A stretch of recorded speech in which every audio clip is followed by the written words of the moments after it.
Pois bem, cá estamos novamente para tratar de mais um assunto polêmico. Por isso, use a lógica, mas principalmente, raciocine junto comigo. Diz o sistema religioso que as profecias acerca do tempo do fim ainda estão para se cumprir. Mas isto não é verdade, pois as profecias acerca do tempo do fim descritas no livro de Apocalipse são apenas uma releitura do que os profetas do Antigo Pacto já haviam profetizados. Prova disso que no livro de Ezequiel, capítulo 7, versículos 1 e 2, está escrito: Assim diz o Senhor acerca da terra de Israel: Vem o fim vem sobre os quatro cantos da terra. E no livro de Daniel, capítulo 12, versículo 4, está escrito: Porém tu, ó querido Daniel, tranca em segredo, mediante um selo, as palavras do livro até o tempo próprio do fim. Neste caso, as profecias acerca do tempo do fim, descritas no livro de Apocalipse, fazem parte de uma releitura do que os profetas do Antigo Pacto haviam profetizado.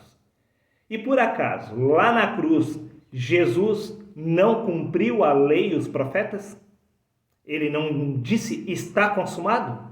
Se Jesus consumou a lei e os profetas, isso significa que não existe mais nenhuma profecia para se cumprir, pois ele cumpriu absolutamente todas as profecias acerca do tempo do fim. Neste caso, meu amigo, você foi enganado, pois nós estamos vivendo no tempo da graça. Não existe mais profecia acerca do tempo da lei para se cumprir, pois tudo foi cumprido na cruz. Quer que eu prove? Claro que eu vou provar. É exatamente por isso que eu estou fazendo este vídeo. Veja a sequência. No livro de 1 Pedro, capítulo 4, versículo 7, disse Pedro: Ora, está muito próximo o fim de todas as coisas. Portanto, tende bom senso e vigiai em oração. Por acaso as pessoas daquela geração estão orando até os dias de hoje, aguardando o tempo do fim? É óbvio que não, pois o fim ocorreu no ano 70, se cumprindo assim as profecias acerca do tempo do fim das profecias. Não, do tempo do fim do mundo, meu amigo. Por isso que no Evangelho de Mateus, capítulo 24, versículo 13, acrescentou Jesus: aquele, porém, que continuar firme até o fim será salvo. Por acaso as pessoas daquela geração estão aguardando firme até os dias de hoje? Não, meu amigo. Elas aguardaram o tempo do fim no ano 70, pois o juízo de Deus veio sobre Jerusalém no ano 70. O juízo de Deus, o fim, haveria de se cumprir sobre Israel, sobre Jerusalém. Disse Jesus: Jerusalém, Jerusalém que mata os profetas e apedreja os que te são enviados. Foi Jerusalém que matou Jesus, foi Jerusalém que matou os profetas, foi Jerusalém que matou os apóstolos.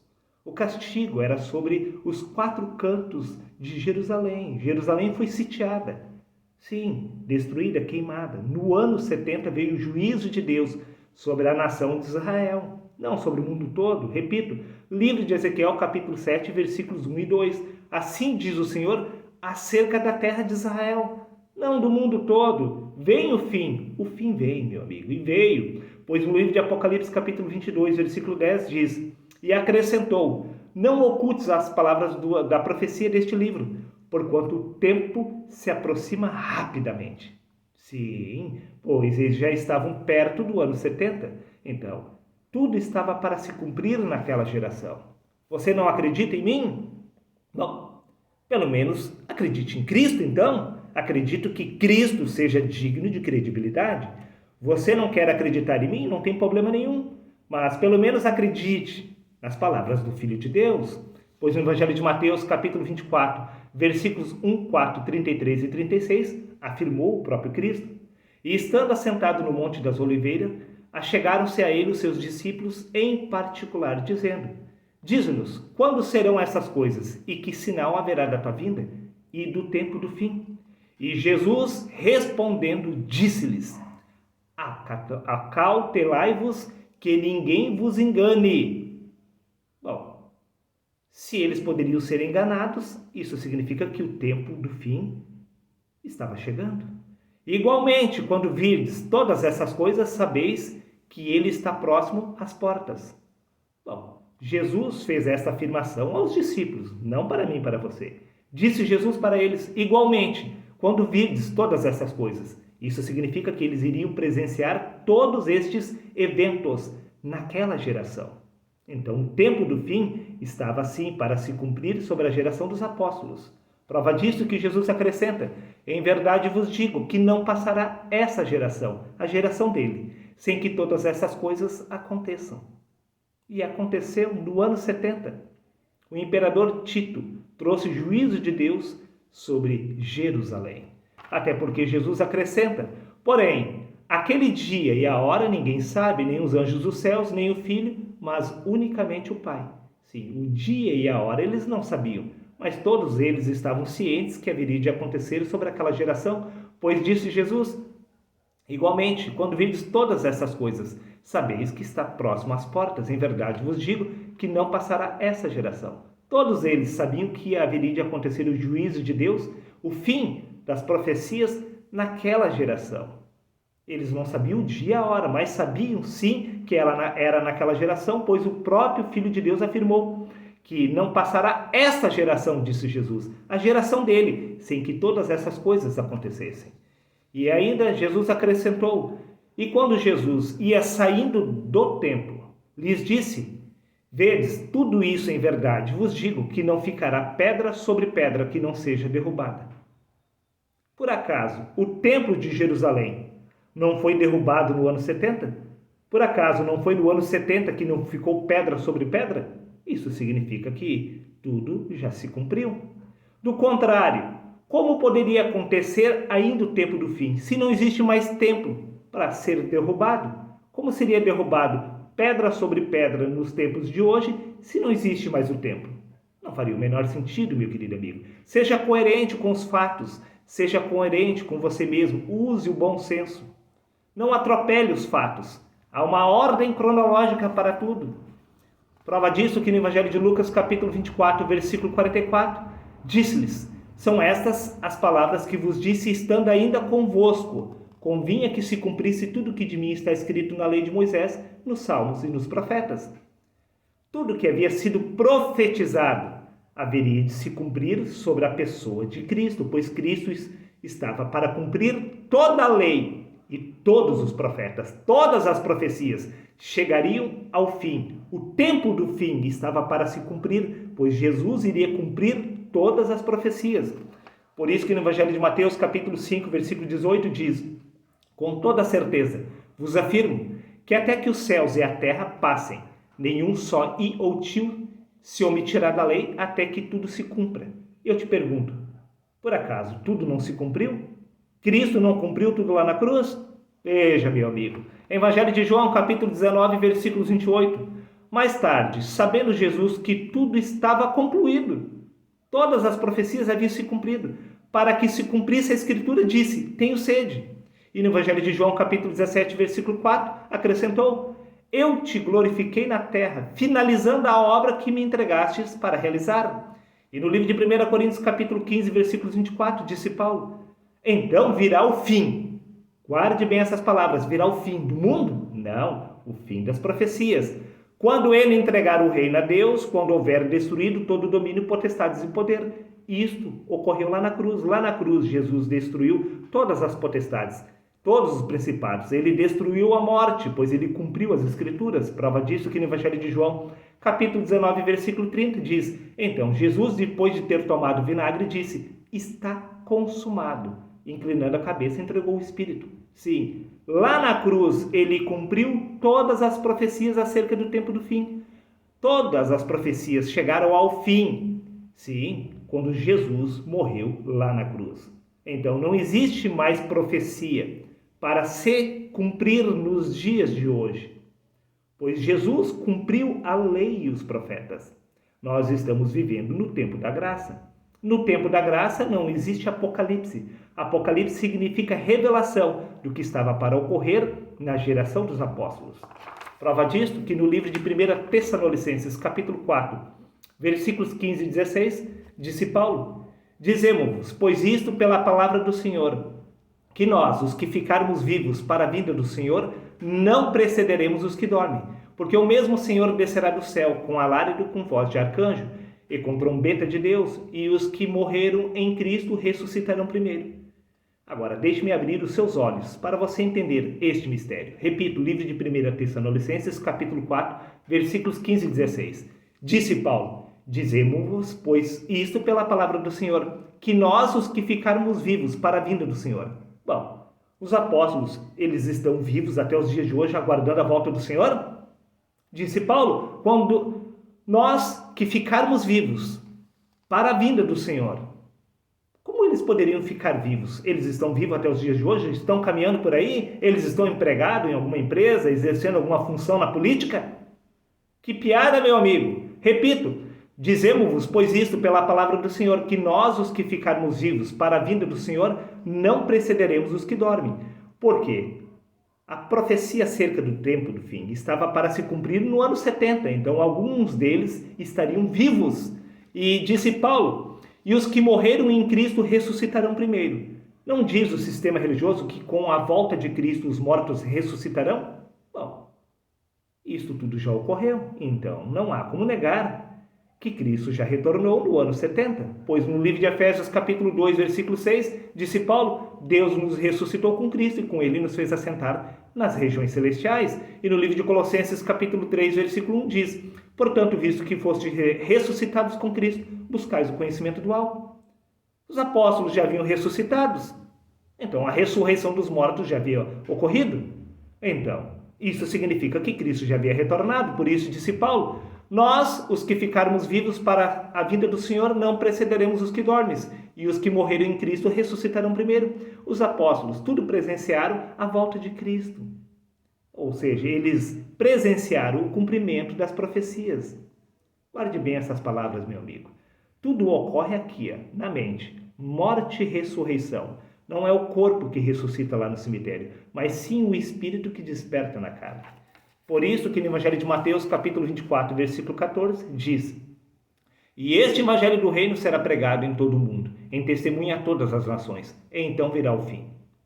Aí você vai afirmar, está vendo, Darley? Agora eu te peguei. Você afirmou que o tempo do fim já ocorreu no passado, mas isso não é verdade, Darley. Lê de novo este texto. Lê, Darley, lê. Vamos ler então. Mateus 24, 14, e este Evangelho do Reino será pregado em todo o mundo, em testemunha a todas as nações, e então virá o fim. Está vendo, Darley? O Evangelho ainda não foi pregado no mundo todo? Bom, se este é o seu argumento para me derrubar, eu sinto muito. Pois, a partir de agora, acabou os seus argumentos. Pois no livro de Romanos, capítulo 10, versículo 18, diz, mas pergunto, disse Paulo, porventura não ouviram? Sim, por certo, por toda a terra saiu a voz deles e as suas palavras até os confins do mundo. O Evangelho foi pregado a todas as pessoas do mundo todo no passado, meu querido amigo. E isso significa que o fim ocorreu exatamente naquela geração. Não há como negar as evidências. Você pode não aceitar pela fé, mas você não pode ir contra a palavra de Deus. Disse Paulo, mas pergunto, porventura não ouviram o Evangelho? Sim, por certo, por toda a terra saiu a voz deles, e as suas palavras até os confins do mundo. E disse Jesus, este Evangelho do Reino será pregado em todo o mundo, em testemunha a todas as nações, então virá o fim. E desta forma, Paulo disse que o fim havia ocorrido. Mas você nega, você não aceita as Escrituras. É por isso que você deve estar bravo, irritado comigo, simplesmente porque eu estou apresentando a verdade a você. Pode não ser a verdade que você quer ouvir, mas é a verdade registrada na Bíblia. Prova disso é que o sistema religioso, ele distorce exatamente as Escrituras. O sistema religioso é o único inimigo de Deus. O inimigo de Cristo é a igreja. Cristo é o único inimigo da igreja. Não é o diabo que é inimigo da igreja, mas sim Cristo. Pois a igreja, ela afirma que o fim do mundo ainda está por acontecer, mas nunca foi profetizado o fim do mundo, e sim o fim das profecias acerca de Jerusalém. Mas diz a igreja que tudo está por acontecer, mas disse Jesus que não passaria aquela geração sem que tudo acontecesse. Então a igreja é um anticristo, ela está contrariando a Cristo. Sim, de fato a igreja sempre perseguiu os profetas, a igreja matou a Jesus, matou os apóstolos. Sim, que diremos então da Inquisição? A igreja sempre contrariou exatamente a Deus. Prova disto é que hoje em dia a igreja afirma exatamente que Deus encerrou os seus planos, a sua obra. contrariando mais uma vez a Cristo. Eles afirmam que o Apocalipse ainda está para se cumprir, mas o Apocalipse já se cumpriu. Contrariando, eles também negam que a obra de Deus ainda está em andamento. Eles afirmam que tudo já se cumpriu. Espera aí. Como pode a igreja ter a cara de pau de contrariar exatamente duas coisas ao mesmo tempo? Eles afirmam que o Apocalipse não se cumpriu, mas se cumpriu. E eles afirmam que a obra de Deus já foi concluída, sendo que Deus afirma que não foi concluída. Quer que eu prove? Que está tudo ao contrário? É claro que eu vou provar. No livro de 1 Coríntios, capítulo 3, versículo 10, disse Paulo: segundo a graça de Deus que me foi dada, pus eu, como sábio arquiteto, o fundamento, e outro edifica sobre ele, mas veja cada um como edifica. Veja bem, Jesus, ele concluiu, ele consumou as profecias, a lei e os profetas. Mas ele não concluiu a graça, pois foi Paulo que deu início à graça. Então, como pode os planos de Deus estarem concluídos? Se o que foi consumado foi a lei e os profetas. A graça não. Disse Paulo que ele estabeleceu apenas os alicerces da graça.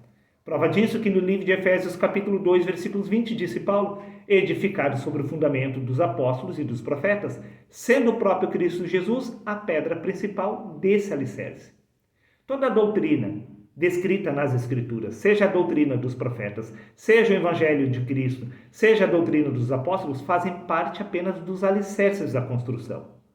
Você já viu uma construção concluída apenas com os alicerces? Por acaso, uma casa, uma obra, pode-se dizer que está concluída apenas com a fundação? É óbvio que não, mas diz a igreja que a obra de Deus já acabou. Como pode isso ser possível? Veja, meu amigo, a igreja está te enganando, pois no Evangelho de João, capítulo 14, versículo 12, diz: digo-lhes a verdade, disse Jesus, aquele que crê em mim fará também as obras que eu tenho realizado, e ainda fará outras coisas maiores do que essas. Sim, se a obra de Deus de fato estivesse finalizada, como diz a igreja, por que exatamente você poderia realizar obras ainda maiores do que a que Jesus realizou? Como isso seria possível? Que obra seria essa que você estaria realizando se tudo já está concluído? Está vendo que há algo de errado? A igreja afirma que a obra de Deus foi concluída, mas isso não é verdade. O que foi concluído no passado foi a lei e os profetas por Jesus lá na cruz. Paulo apenas deu início a esta obra, concluindo apenas os alicerces. Sim, o imperador Constantino e a igreja uniram forças no passado para afirmar que Deus havia concluído os seus planos. O imperador Constantino, sim, deu um golpe de mestre. Ele se uniu à igreja, o inimigo de Deus, se uniu exatamente à igreja para afirmar que a obra de Deus estava concluída. Por isso foi criado a Bíblia Sagrada. Eles juntaram os livros canônicos, afirmando que estes eram livros verdadeiros, os únicos livros inspirados por Deus. E desta forma, uma vez que foi criada a Bíblia, Deus não poderia tornar a trazer novas revelações, pois qualquer pessoa que tentasse acrescentar algo à Bíblia seria considerado um herege e desta forma seria morto pela própria igreja. E de fato foi o que ocorreu de lá para cá, pois a Inquisição passou a matar toda a pessoa que tentasse desvirtuar, por assim dizer, segundo o seu entendimento, a vontade de Deus. Pois a vontade de Deus ficou presa à igreja. A igreja passou a determinar o que era certo e errado. Veja bem, se de fato Deus tivesse concluído essa obra, o Espírito Santo não teria motivo algum para continuar disponível para o homem. Se o Espírito Santo, o Consolador, permanece com nós, é porque a obra de Deus ainda deve ser concluída, pois este é o papel do Espírito Santo, concluir a obra do Pai através de nós. Pois disse Cristo: as palavras que eu vos tenho dito, não as digo de mim mesmo, mas o Pai que está em mim, que é o Espírito, é que tem realizado essas obras. Se o Espírito de Deus ainda está disponível para você, é porque o Espírito de Deus quer concluir a obra do Pai através de você, pois é Deus quem conclui essa obra através dos homens. E neste caso, a igreja enganou o mundo inteiro. Até os dias de hoje, eles afirmam que Deus concluiu essa obra, pois é exatamente isso que representa a Bíblia. O término, a consumação da obra de Deus. Mas disse Paulo que o que foi concluído foi os alicerces da construção. E a igreja afirma que o Apocalipse ainda está para se cumprir. Mas, na verdade, o Apocalipse já se cumpriu no ano 70. Então, se a igreja está desvirtuando o que está registrado nas Escrituras, é porque ela é o próprio anticristo. A igreja é o único inimigo de Cristo aqui na terra. E Cristo é o único inimigo da igreja. Pois a igreja, ela não obedece a Cristo. Ela faz exatamente o contrário do que foi registrado nas Escrituras.